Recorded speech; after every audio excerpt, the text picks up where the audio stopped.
എല്ലാ കാര്യങ്ങൾക്കും പ്രതികരിക്കാനില്ല.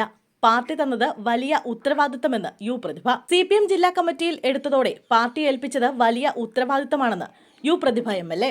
ഇത് കൂടുതൽ സന്തോഷവും അഭിമാനവും തരുന്നു. ചെറിയ പ്രായം മുതൽ ഓരോ ഉത്തരവാദിത്തങ്ങൾ പാർട്ടി തന്നു. പാർട്ടിയുമായി വിവാദങ്ങളില്ല. എല്ലാം മാധ്യമങ്ങളിൽ എഴുതി വരുന്നതാണ്. എല്ലാ കാര്യങ്ങൾക്കും പ്രതികരിക്കാനില്ല.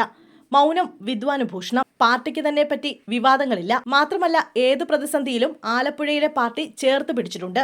വ്യക്തിപരമായാലും സംഘടനാപരമായാലും പാർട്ടി ചേർത്ത് പിടിച്ചിട്ടുണ്ടെന്നും അവർ പറഞ്ഞു.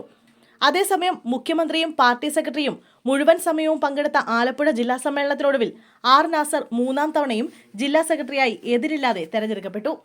നാസറിന്റെ പേരല്ലാതെ മറ്റൊരു പേരും ജില്ലാ സെക്രട്ടറി സ്ഥാനത്തേക്ക് ഉയർന്നില്ല. SFIയിലൂടെ DYFIയിലൂടെയും രാഷ്ട്രീയ രംഗത്തേക്കെത്തിയ നാസർ CI2 നേതൃനിരയിലും പ്രവർത്തിക്കുന്നുണ്ട്. ആലപ്പുഴയിലെ വിഭാഗീയത പ്രശ്നങ്ങൾ ഒരു പരിധിവരെ നിയന്ത്രിക്കാൻ കഴിഞ്ഞതും നേതൃത്വം പരിഗണിച്ചു. കൂടാതെ യു പ്രതിഭ MLA അടക്കം 4 പുതുമുഖങ്ങളെ ജില്ലാ കമ്മിറ്റിയിലേക്ക് പുതിയതായി തെരഞ്ഞെടുത്തു. യു പ്രതിഭയ്ക്ക് പുറമെ MS Arunkumar MLA, Mararikulam area secretary Raghunath, Alappuzha area secretary Ajay Sudheendran എന്നിവരും ജില്ലാ കമ്മിറ്റിയിൽ പുതിയതായി ഇടം നേടി. പ്രതിനിധി സമ്മേളനത്തിന് ശേഷം ഇന്ന് വൈകിട്ട് ഹരിപ്പാട് മാധവ ജംഗ്ഷനിൽ നടക്കുന്ന പൊതുസമ്മേളനം മുഖ്യമന്ത്രി പിണറായി വിജയൻ ഉദ്ഘാടനം ചെയ്യും.